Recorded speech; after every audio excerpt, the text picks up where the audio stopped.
Hey, what's going on, everybody? It's Luke James, not the singer. If you want some promo or your music reviewed, you can hit up Luke at redmattersite.com. That's S-I-T-E. And you can also send any questions there if you want some advice, or maybe you just want to hear my opinion on any particular topic.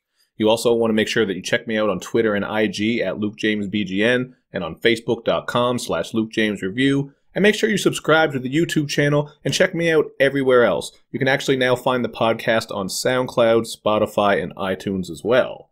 But for today's show, I just want to talk about some of my gaming experiences in 2018. Now, I know I already babbled on and on about Persona 5 in a couple of episodes, so I don't want to get into that one too much. But now that we know Joker is coming to Smash, I am excited about this game all over again. I'm not sure exactly when that's going to happen. It'll probably be in a while since the new Smash Brothers just came out.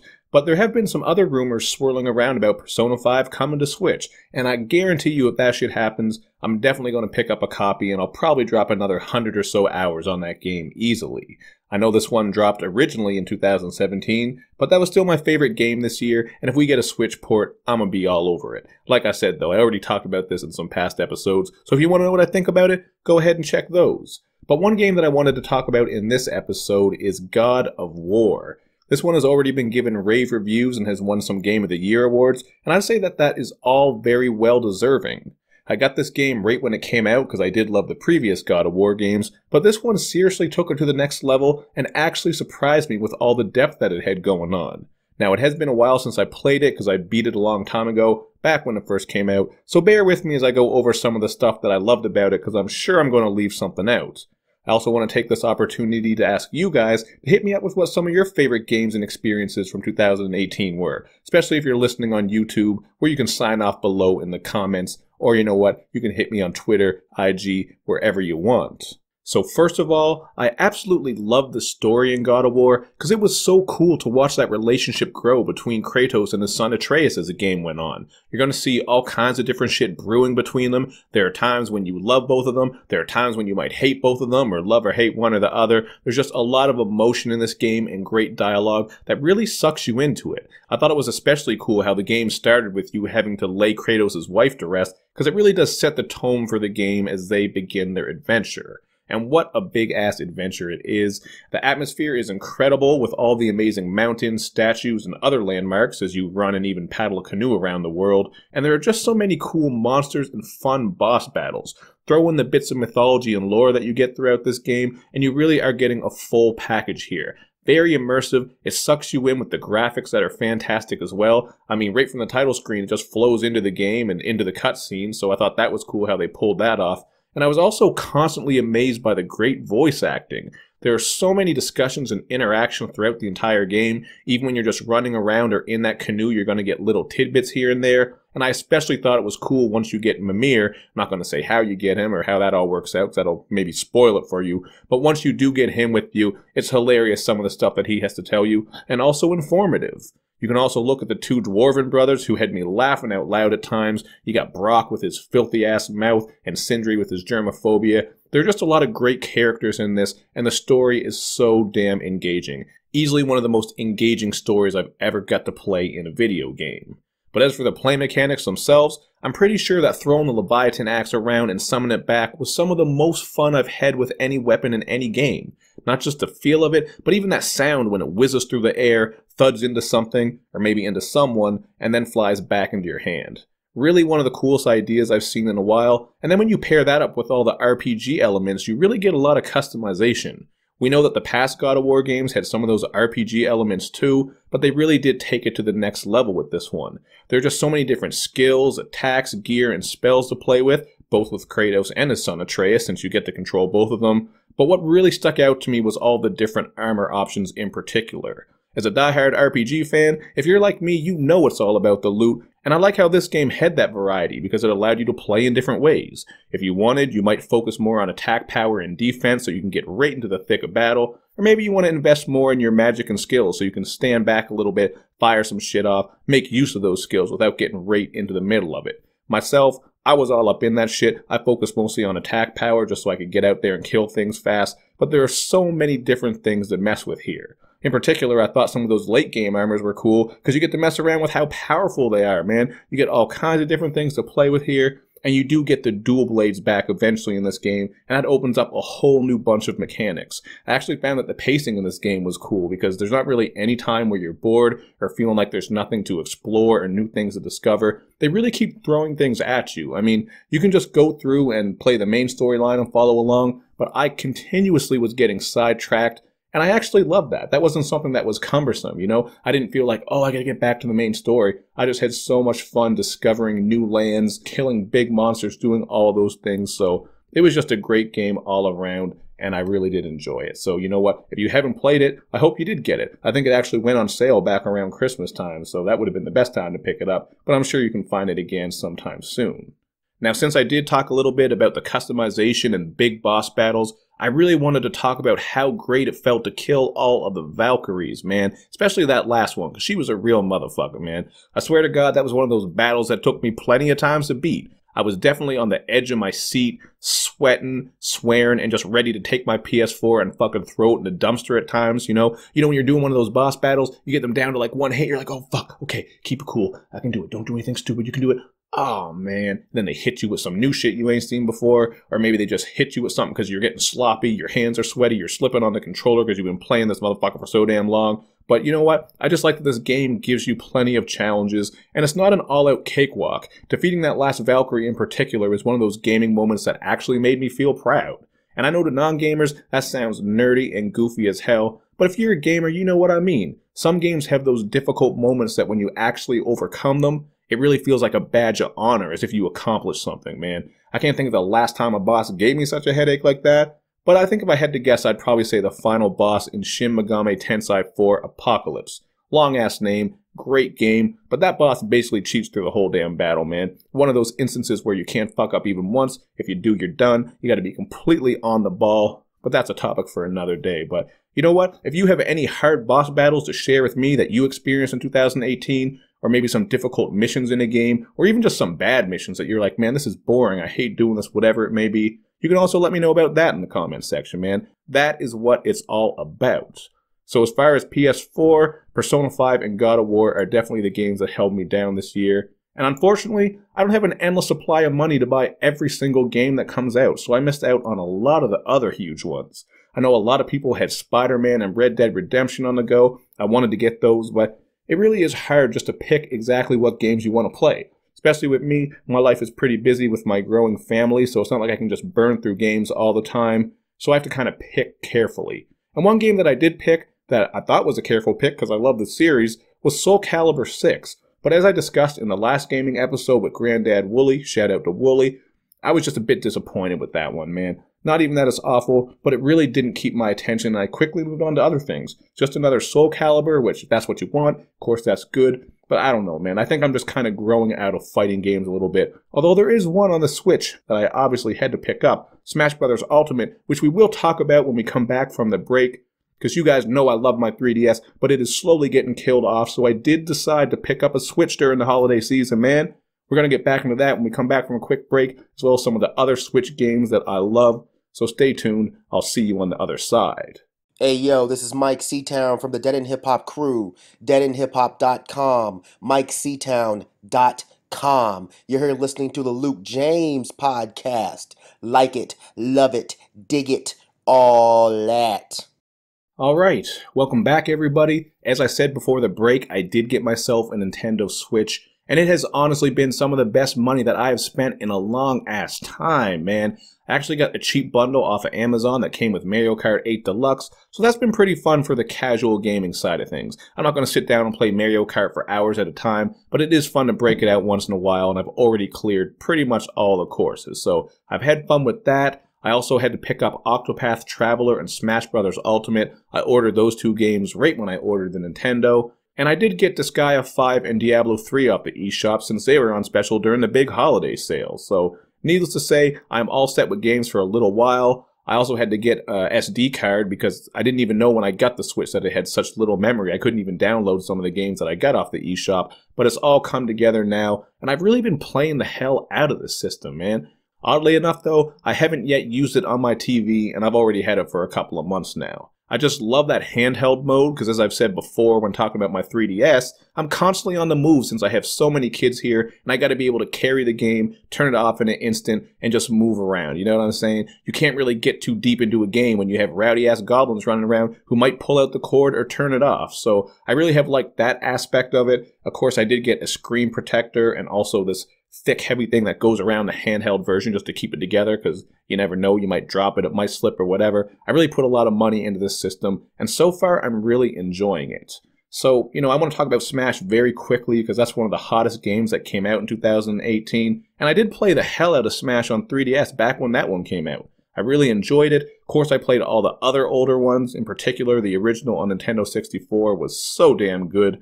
But you know what? I haven't been playing Smash Bros. Ultimate as much as I was expecting to. It's still a great game that deserves all the praise it's been getting, and I do especially like that World of Light mode, which I will talk about in a minute. But just like with Soul Calibur, I think I'm slowly getting away from fighting games because I really like how RPGs just suck you in, you know what I'm saying? After I've had a long day working, dealing with the kids and doing all that, I like how RPGs hit you with more of a story. You can pick up where you left off. There's all kinds of customization options, and those things just really works for me. But I think I will like Smash Brothers more once I get some people on my friend list. So if you got a Switch, hit me up, let me know. Maybe I'll get you on there, we can fight. I think once I get on the internet more, I will appreciate it. So as far as the World of Light mode goes, I really like how they make it so you have to unlock every character. It just makes the one-player mode seem a bit more essential. Like, you really have to play it if you want to get everybody. You can't just fire it up and buy everybody like you can do in some of these games. And it really does make you feel like there's something to get into, you know what I'm saying? You're not just going around beating people for no reason. You're trying to unlock people, you're unlocking special skills and other things,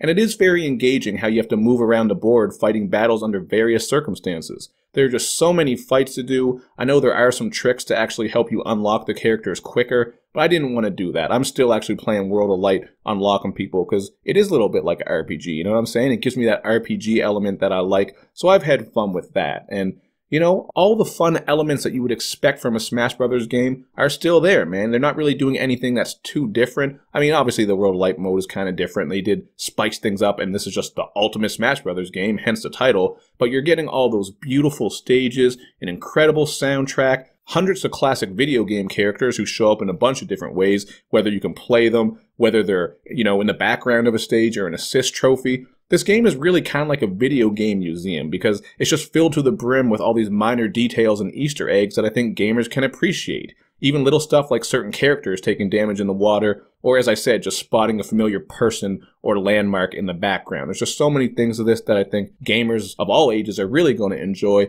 especially if you have been a gamer for a long time. You're going to enjoy seeing so many classic characters in one spot. It really is cool how they were able to pull that off. But I do have to dive into it more, so hopefully you guys can hit me up with your friend codes. We'll be able to play some multiplayer Smash and really get into it. I think once I start doing that, I'll enjoy it more. But the game that has really been taken over on my Switch, well, it was until I beat it, was Octopath Traveler. I remember seeing the trailers and clips for this when it came out, and as a gamer who came up on classic Super Nintendo RPGs, I knew I had to get it, man. Everything about it was calling to me. It was like, come on, Lucas, you know you want this. Come on, slide in here. It's going to feel all good. And I was like, I don't know if I should. Should I do it? Yes, I should. And I did. And I'm so glad I did, man. There's so many things I love about this game. I love the art style, first of all, because it's a throwback to those classic graphics, especially with the character sprites, man. Some of the characters actually remind me of people from, like, Final Fantasy VI. You got Alphen, who's sort of like Sabin from Final Fantasy VI. You got Therion, who reminds me a bit of Locke. I just think it's really dope how it throws back to those, the old school feel and old school look, but it also incorporates beautiful textures and 3D elements that keep it looking sharp and fresh. It has that old school nostalgic feel, and yet it is new and a lot of fun to play with. And since I did mention Final Fantasy VI, which some of you might know is one of my favorite games of all time, is definitely up there. I usually say it is my favorite game of all time, but now that Persona 5's come out, that's working up there. Octopath Traveler might be working up there a little bit. These are all great games.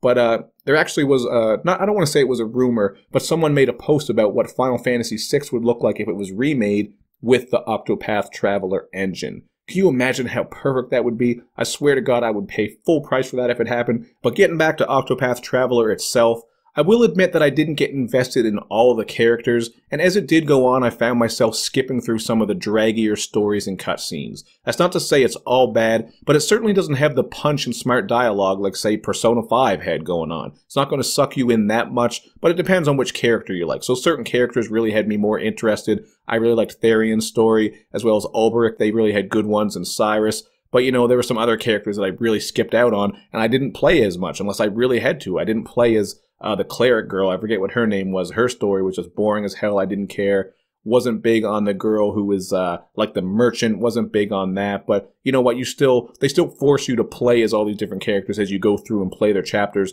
which I think is pretty interesting, man. I thought it was cool how they did that. So how it works is you pick one of the 8 characters at the start, depending on your interests or who you think is going to appeal to you. I went with Therion the Thief, just because that's my type of thing. And then you travel around the world discovering the other 7 people, and then you have to play through their stories. So that's why it's called Octopath Traveler. It's 8 people and their paths. At first I was like, what the hell is this game talking about, Octopath Traveler? But once you start playing, you clearly get it. So as I said, it does let you mix and match your party while experiencing each individual story and gameplay style. So I thought that was a smart idea, because even though I didn't like some of the other characters, you know how it is in some RPGs. You pick your main party, and then everybody else just never gets played. They either stay at low levels while everyone else is at 99. You just never use these people. But in this one, it does get you to play with them a little bit, and it does show you some different cutscenes between characters as well, depending on how you mix your parties. So they all have unique personalities and backgrounds that work together, and it really will keep you interested. Doesn't get too heavy-handed, so I'm not going to say it's the most engaging as far as the story goes, but the dialogue does work to keep the story going, and there are some pretty good voice actors on this one. I especially liked Cyrus, because he's this scholarly but clueless gentleman who's loved by the women,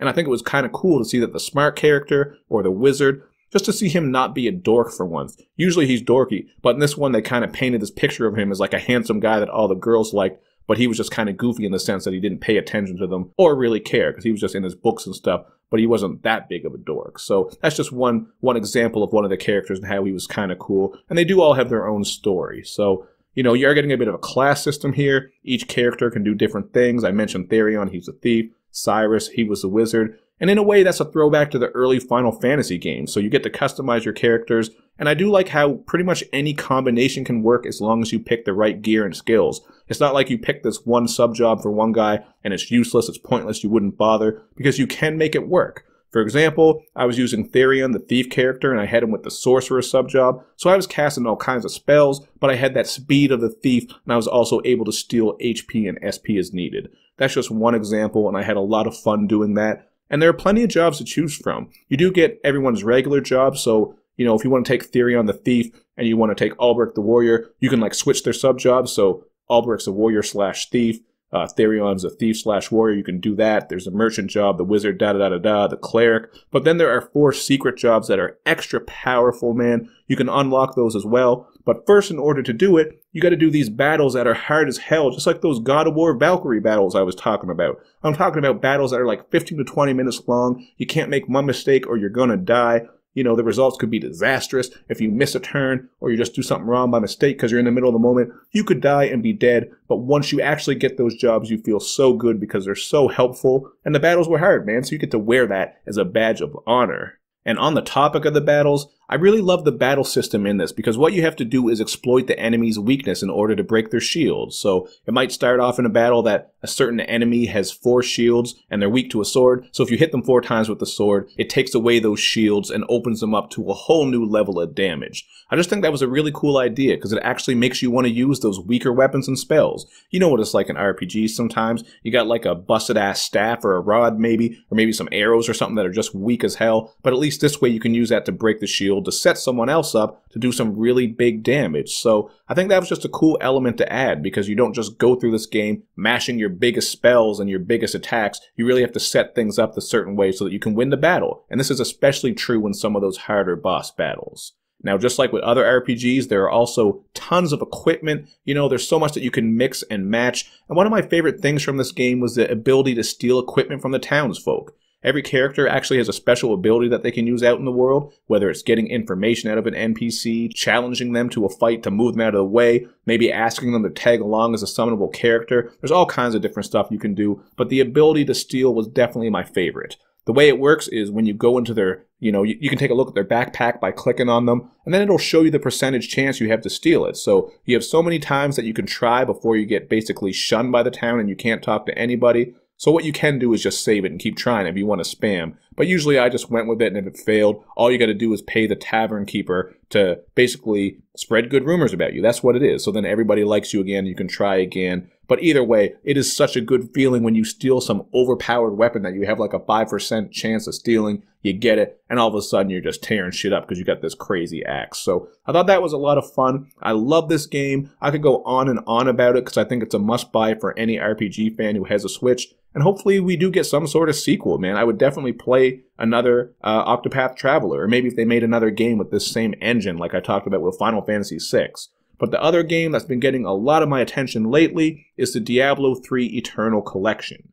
Now, I'm not going to dive too deep into this one because I think we all know how Diablo games are. Click, kill, loot, repeat. But I never played this when it first came out all those years ago. So getting the Switch version with all the expansions at half price, that was well worth it, and I really have been enjoying it a lot. But you guys know me. You know that I'm getting up there in age, so I can look back at some of the first Diablos. I remember especially playing Diablo 1 on Battle.net on dial-up until like 4 in the morning. You do not understand what that struggle was like, but as far as online gaming, that was the first game that really got me hooked. I was putting crazy hours on that, man. I even had what was called a trainer. It was basically this cheating system where you could make all kinds of weapons and armor and do whatever you wanted to do. I was really bad on that. I was killing people and cheating and shit just because you could back then.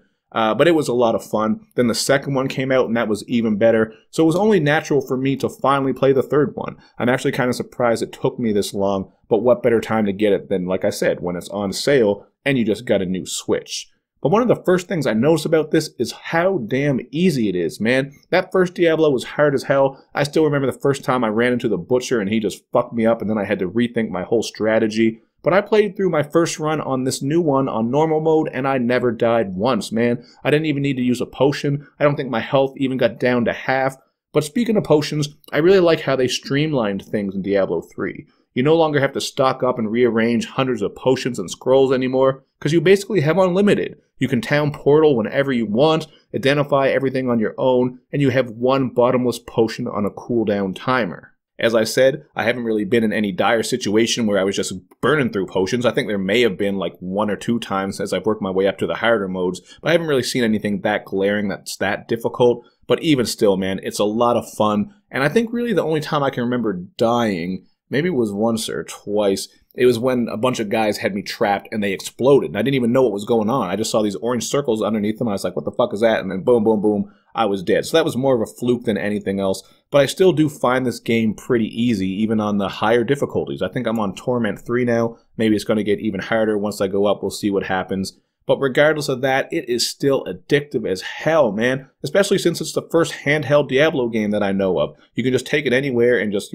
kill, click, click, click, loot, like I said. But since I did mention handheld Diablo, I think we've all heard about how they're apparently making a mobile Diablo game. And that has got to be the dumbest idea, man. I understand the idea of everyone having a phone and wanting to play games on it, but why not just give us Diablo 4? I think that's what everybody wants. You already got the Switch, which is handheld. You can put it on a computer as well. There's just so many things you could do with Diablo 4, and I think that's what people want, not what might be a half-ass game on a cell phone. That's just dumb as shit to me, but anyway, whatever, we got Diablo 3, I'll be playing this one for a while, and even though I already crushed the story mode, I'm having a lot of fun with adventure mode.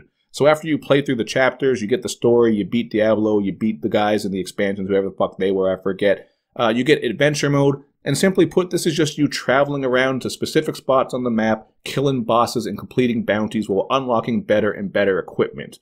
Does get kind of redundant, but even with my Crusader running around spamming hammers like a paladin in Diablo 2, I'm still putting hours into this game, because, you just get that instant gratification from Diablo games. You're just getting new loot, you put that on so you can kill more shit, then you get new loot, and you put that on so you can kill more shit. It's just rinse and repeat, but it's still a lot of fun, man, getting those rare items and set pieces. And again, if some of you are playing this, hit me with your friend code, we'll figure it out and play. But I don't understand why Switch, as far as I know, doesn't have the ability to connect by voice, man. That's kind of shitty to me. I would love to be able to just put my microphone and my headset on and just lay back, play some Switch, and talk to some people that I'm playing with. But I know there's some other options. I think there's a mobile option that you can do, some sort of app on your phone or something, which is kind of weird. But I don't know, we'll figure it out, but hopefully I can game with some of you guys on any of these games that I'm talking about. So basically, there you have it. These are my favorite games of the year: Persona 5, God of War, Smash Bros. Ultimate, Octopath Traveler, and Diablo 3 Eternal Collection.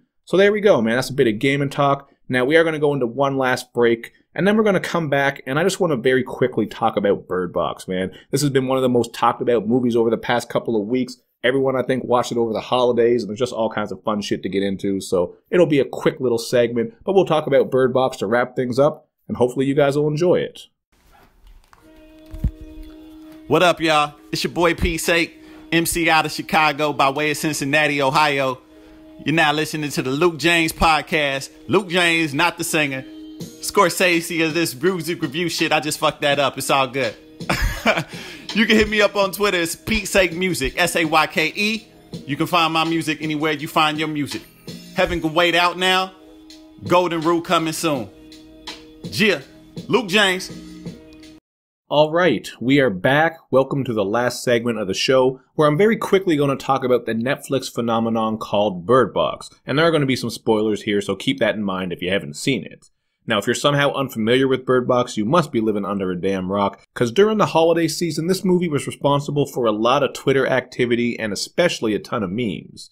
Now, I did like the premise of this movie because the basic idea is that people have to be blindfolded when they're outside, otherwise they're going to be killed by this invisible force. Well, basically it makes them kill themselves. So that was pretty cool, and there are definitely some decent creepy moments and gory special effects to help keep things interesting.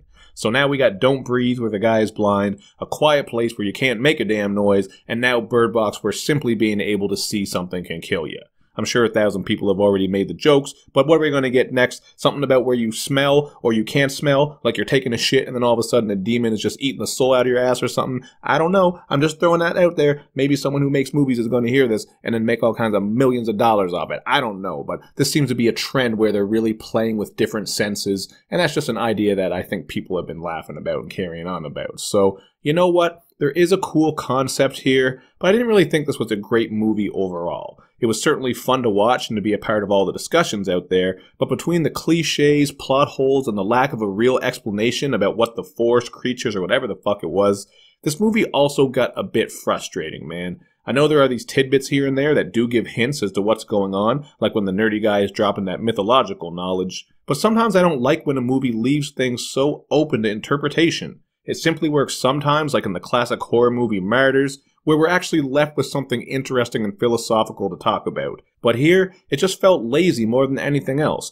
I know I'm probably in the minority on this because with pretty much every discussion I've had about this, people really loved how open-ended it was, but I just think expanding on that lore and mythology would have made it all much more special and even more memorable. Even by the ridiculous end of the movie, where, spoiler alert, they arrive at some fucking home for the blind that's in the middle of the woods by a river for some reason, even once you get that, you still don't really know what exactly is going on, and you don't see the creatures either, unless you want to count the little gusts of wind and the swirling leaves. However, just recently it did come out that there was going to be a creature in the movie, and there's going to be a scene where Sandra Bullock sees this creature, but they did cut it out. Still, you can go online and look it up to see what it looks like, but once you do see what it looks like, you are going to understand why they cut it out, because it looks dumb as fuck, man. It's basically just this ugly baby goblin-looking motherfucker with bad skin, and while it is slightly creepy at best, I think they really could have done more with this, or got somebody who could have made it much more scary.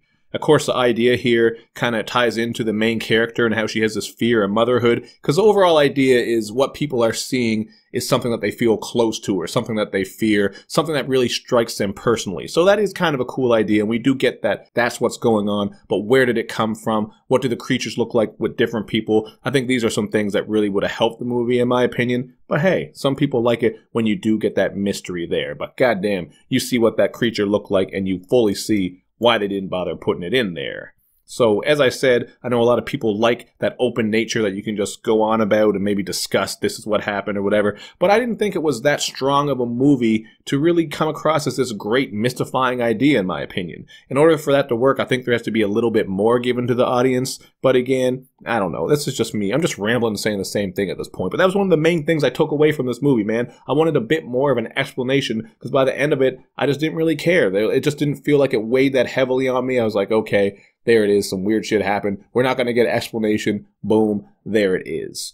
You're also going to get plenty of cliche characters that you get in any movie where a group of strangers are holed up together, like the paranoid asshole and the overly compassionate idiot who results in the downfall and death of many people. And of course, there are plenty of plot holes and inconsistencies that'll have you rolling your eyes as you watch, like the idea of trusting GPS enough to drive a car around blindly, or being able to navigate so freely through a heavily wooded area even though you're blindfolded and you can't see. You know, it's still a fun movie to watch if you haven't seen it. I think it is a fun thriller, but, you know, you just got to suspend your disbelief just like you do with a lot of movies, and that's actually some of the fun with this movie. It's just laughing at the dumb shit that happens and calling it out. So, as I said, it was fun to watch this and be a part of the discussions. There are plenty of great memes that came out of this one. I'm sure a lot of you have seen the memes that had to do with Sandra Bullock having her eyes covered up and being blinded. Of course, there are also a lot of young people out there who are referring to Sandra Bullock as the woman from Bird Box, and that shit is just crazy to anyone who came up in the 90s, man, because Sandra Bullock was everywhere. She was in tons of movies. She's been out here putting in work. But hey, man, that's how we know we're getting old. People are looking at Sandra Bullock and they know her for Bird Box, not her past work or anything else that she's done. Even though she's got to be up there in age, man. She pretty much looks the same to me. I don't know how old she is, but she does look like she's pretty much the same as she did as long as I've known who Sandra Bullock was. So, you know, this wasn't so much a review on the movie, just a couple of thoughts. I didn't really have too much to say, although you can see some more breakdowns. But, you know, check it out for yourself. If you did see it, you can let me know what you think in the comment section, just like I say at the end of all my reviews. But there you have it, man. That's the podcast. It's been a while since we got one up, but here it is. Hopefully we do get some albums dropping soon, because man, oh man, it has been so slow to start this year. I have heard about some albums coming up, like Toro y Moi. We also have, what's the guy? Boogie from Shady is dropping. Freddie Gibbs was sort of hinting around that he might be coming with Bandana. Hopefully that does drop. So, you know, the album reviews are on the way. There just hasn't really been anything. So I kind of been low-key just working on this podcast, playing games, catching up on some other stuff, spending time with my family. But we will get back to the reviews soon enough, hopefully. So thank you for listening to this, you guys. As usual, pass it around. Let your people know you can listen to this on all kinds of different platforms. And you ain't going to see me next time, but you're going to hear me. Thank you once again for listening.